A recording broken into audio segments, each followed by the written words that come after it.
Assalamualaikum warahmatullahi wabarakatuh. Selamat datang di channel Calon Guru Masa Depan. Dedikasi tanpa batas.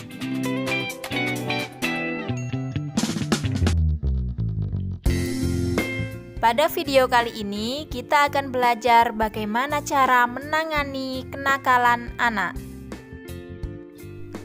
Anak adalah sebuah anugerah dari Tuhan yang perlu kita syukuri bersama. Akan tetapi, kita sebagai orang tua kadang jengkel dan marah atas kelakuan nakal mereka. Siapa sih anak yang nakal itu? Ada 6 ciri anak nakal, yaitu tidak mau menolong dan berbagi dengan sesama, harus mendapatkan semua yang diinginkan, butuh perhatian sepanjang waktu dari orang tua, tidak pernah puas dengan apa yang mereka punya, tidak sopan, dan suka memancing pertengkaran. Atas kelakuan anak yang nakal tersebut membuat para orang tua jelas merasa jengkel dong, dan kadang sampai memukul mereka. Mulai sekarang jangan pukuli mereka. Berikut tips mendidik anak nakal versi guru masa depan. Yang pertama, memberi contoh yang baik kepada anak. Diri kita yang sekarang adalah cerminan anak masa depan. Jika kita mendidik anak dengan cara kasar, yaitu membentak, memukul, memaki, dan lain sebagainya, maka jangan heran jika nanti anak kita akan menjadi anak yang suka membentak, memukul, memaki, dan lainnya. Untuk itu, berikan contoh yang baik pada mereka dengan berkata lembut, penuh kasih sayang, dan berusaha menjadi teman yang baik pula untuk mereka. Tips mendidik anak nakal yang kedua yaitu selalu bersikap lembut. Si kecil tidak sama dengan orang dewasa, begitu juga cara memperlakukannya.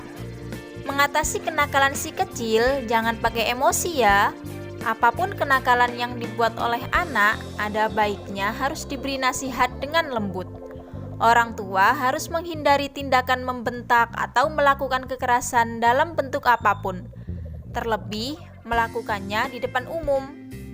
Dengan cara tersebut, bukannya akan membuat sikap si kecil semakin baik dan menuruti aturan yang kita berikan. Hal tersebut justru akan membuat dirinya kesal karena dipermalukan di depan orang banyak, bahkan bisa jadi trauma loh. Cara mendidik si kecil dengan memarahi, membentak, atau melakukan sesuatu yang kasar itu salah. Seharusnya kita itu mendidik anak dengan lembut, yaitu dengan cara bisa menunjukkan sikap yang lembut di depan si kecil. Maka mulailah dengan nada yang lembut, tanpa harus membentak. Berusahalah untuk menasehati dengan cara yang halus karena anak-anak tidak senang dengan sesuatu yang kasar. Kita juga bisa mengajarkan si kecil untuk meminta maaf kalau memang dirinya melakukan kesalahan. Dan dengan bersikap lembut, si kecil akan merasa kalau orang tuanya menyayangi dirinya.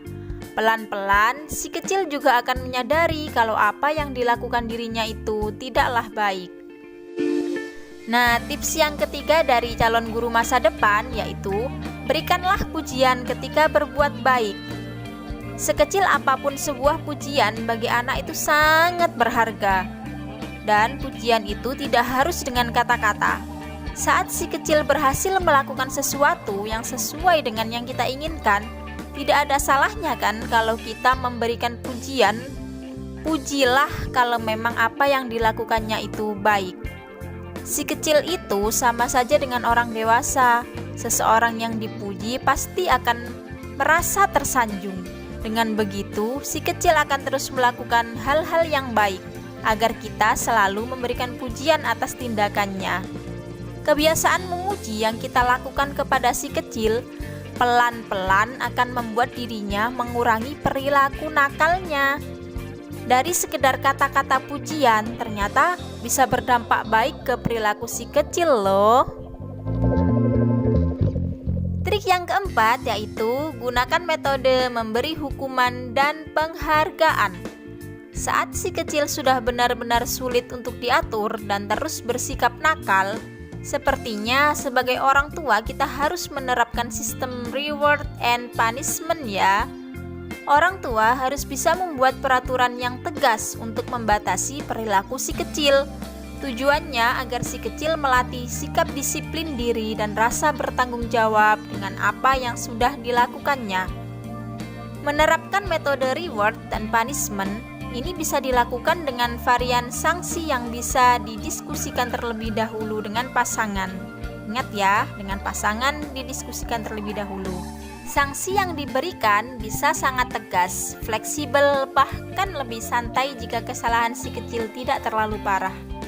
Meskipun metode reward and punishment bisa cukup ampuh dalam membantu kepribadian si kecil menjadi lebih baik, orang tua harus bisa menghindari bentuk sanksi dalam bentuk kekerasan ya, entah itu kekerasan fisik maupun dengan kata-kata. Dengan adanya reward dan punishment di dalam rumah, mama dan papa jadi lebih mudah dalam mengontrol perilaku buruk si kecil. Masuk pada trik yang terakhir nih, konsistenlah dalam bersikap. Kadang, tanpa kita sadari, si kecil itu selalu melihat dan meniru segala perilaku yang orang tua tunjukkan loh. Untuk itu, orang tua harus bisa konsisten dengan apa yang diperlihatkan ke si kecil ya. Jangan menjadi pribadi yang terkesan pelin-pelan saat bersikap. Beberapa orang tua terkadang suka memberikan toleransi saat si kecil melakukan kesalahan yang masih bisa dikatakan wajar. Padahal, toleransi yang terlalu berlebihan akan membuat si kecil lebih sulit diatur. Dirinya seakan merasa bebas dalam melanggar aturan yang ada. Kalau kita tidak ingin terjadi pada si kecil, berarti kita harus bisa bersikap konsisten dalam membuat peraturan. Peraturan yang tegas justru akan membuat si kecil merasa segan dan tidak berani melanggar. Usahakan juga kalau peraturan yang dibuat sudah berjalan apa adanya di setiap waktu. Jangan sampai peraturan ini sewaktu-waktu hilang. Intinya harus bisa bersikap konsisten kepada anak ya. Itulah 5 cara yang bisa digunakan untuk mendidik anak versi calon guru masa depan. Semoga video ini memberikan informasi kepada kita semua, terutama orang tua dalam mendidik anak-anak mereka agar menjadi anak yang bisa membanggakan.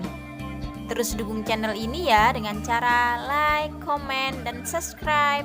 Jangan lupa aktifkan juga loncengnya biar tidak ketinggalan video kami selanjutnya. Sampai jumpa di video kami selanjutnya. Assalamualaikum warahmatullahi wabarakatuh.